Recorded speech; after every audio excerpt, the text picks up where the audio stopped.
Hi hello welcome back to my channel Sonu Juhi's kitchen.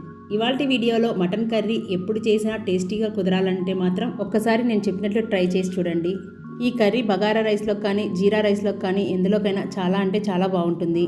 ముందుగా stove మీద కుక్కర్ని పెట్టుకొని 5 టేబుల్ స్పూన్ల ఆయిల్ని తీసుకొని ఆయిల్ బాగా వేడయ్యాక సన్నగా పొడవుగా కట్ చేసుకున్న ఉల్లిపాయలను వేసుకొని బ్రౌన్ కలర్ వచ్చేంత వరకు వేయించుకోవాలి.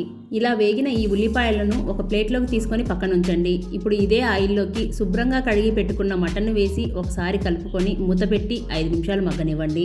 మటన్ నీచు వాసన రాకుండా ఉండాలంటే ఒక చిన్న టిప్ చెప్తానండి. అందులోకి 1 టేబుల్ స్పూన్ ఉప్పును వేసి అలాగే 1/2 టేబుల్ స్పూన్ పసుపును వేసి ఒక నిమ్మదబ్బను వేసి మొత్తం ఒకసారి కలుపుకొని వాష్ చేసుకోండి. ఒక మిక్సీ జార్ తీసుకొని 2 మీడియం సైజు ఉల్లిపాయలు, 5-6 పచ్చిమిర్చి, 1.5 టేబుల్ స్పూన్ అల్లం వెల్లుల్లి పేస్ట్ని వేసి మెత్తగా గ్రైండ్ చేసుకున్న వీటిని మటన్లోకి వేసి బాగా మిక్స్ చేసుకోవాలి.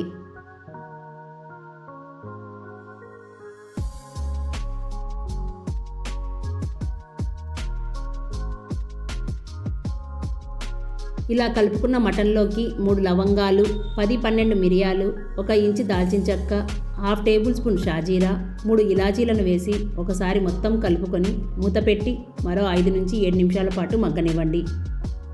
ఒక మిక్సీ జారును తీసుకొని వేయించి పెట్టుకున్న బ్రౌన్ ఆనియన్స్, 1 కప్పు గట్టి పెరుగు, 1.5 టేబుల్ స్పూన్ కారం, 1 టేబుల్ స్పూన్ ధనియాల పొడి, కాస్త ఉప్పును వేసి గుప్పెడు కొత్తిమీరను వేసి మెత్తగా గ్రైండ్ చేసుకోవాలి. ఈ మటన్ కర్రీ మంచి టేస్ట్ రావాలంటే ఈ మసాలాలోనే ఉందండి అంతా. ఒకసారి ఈ విధంగా ట్రై చేసి చూడండి. గ్రేవీ అనేది చాలా చిక్కగా వస్తుంది. టేస్ట్ అనేది చెప్పనక్కర్లేదు, చాలా అంటే చాలా బాగుంటుంది.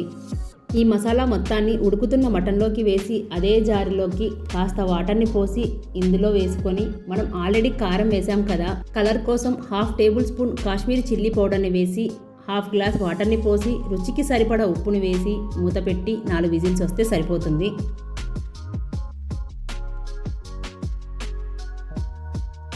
విజిల్ పూర్తిగా పోయాక మూత తీసి చూస్తే మటన్లో నుండి ఆయిల్ పైకి తేలుతూ చాలా బాగుంది. చూడండి, మటన్ అనేది లేతగా ఉంది కాబట్టి 4 విజిల్స్కి చక్కగా ఉడికిపోయింది. అదే ముదురుగా ఉంటే ఇంకో విజిల్ని పెడితే సరిపోతుంది.